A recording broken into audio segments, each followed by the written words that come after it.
Good afternoon, everybody, and welcome to the first episode of Chris Scoggins Backstage Pass, the only show you're going to find on YouTube where I answer questions about myself. So without further ado, let's get started in about 5 seconds.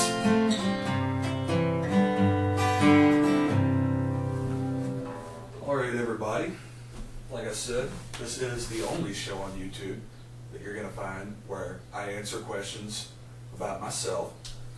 And let's go ahead and get this started.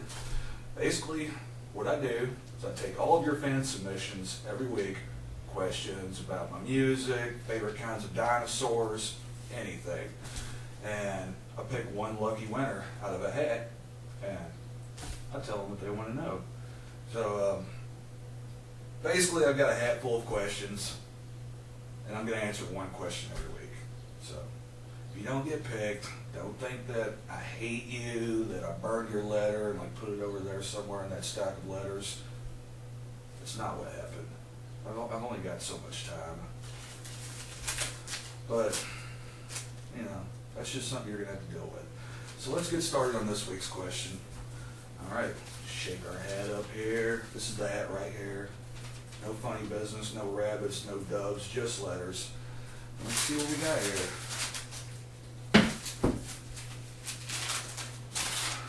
All right, Gina from Jeffersonville, Indiana. Gina writes, "Dear Chris, I want to know the inspiration behind your songs, particularly I Live On. It's my favorite so far." Oh, Gina. Shit, I'm gonna need a big boy toy for this one. My inspiration behind I Live On. Okay. Well, like a lot of my music, I take a bit that's happened and a bit that hasn't happened, and I put them together. For example, in this song, I took bits that had happened, debts that I'd been through, losses that I'd been through, that sort of thing. I elaborate a little bit. In the case of this song, I was dead and I was flying around that chariot of fire with Jesus, which I'd like to think is going to happen after I die. But basically what that song came from, early on in my 20s, I had a very traumatic death in my life, and then a couple other deaths after that, and in a bit of introspection, I started kind of contemplating my own mortality, and you know, what would it be like if I were dead? How would people act? How would people respond? And I knew how I responded when I went through it, and I knew the sadness that it caused, and how much I still wanted them around. Of course, that's an extremely common reaction to losing somebody that you love and care about. But it got me thinking how I wouldn't want the sadness of my passing to be the dominating thing that people took away from it. I would want them to, you know, celebrate the existence that we had had together, and I would want them to take those moments and let them live on.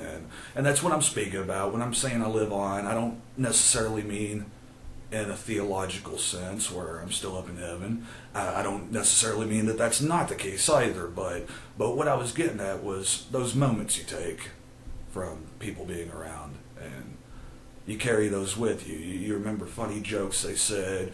You see something 20 years later, you see somebody that reminds you of them, and it takes you right back to 20 years ago. And that's what I was digging at. Mostly the whole theme of it was, I'm gone, but don't cry. I'm still around in one way or another. And I think if anybody means anything to you, that goes for everybody. And I kind of was just taking it from my perspective. I feel like it helped me deal with some stuff. Sometimes you got to put yourself in the shoes of somebody else to really understand the situation, and that's what I was going for there. And I'm sorry that took kind of a dark turn there. We'll do something a little bit more lighthearted next time, but that's where it came from. Again, this is Chris. I got tongue twisted. This is Chris Scoggins. Backstage Pass. Until next week.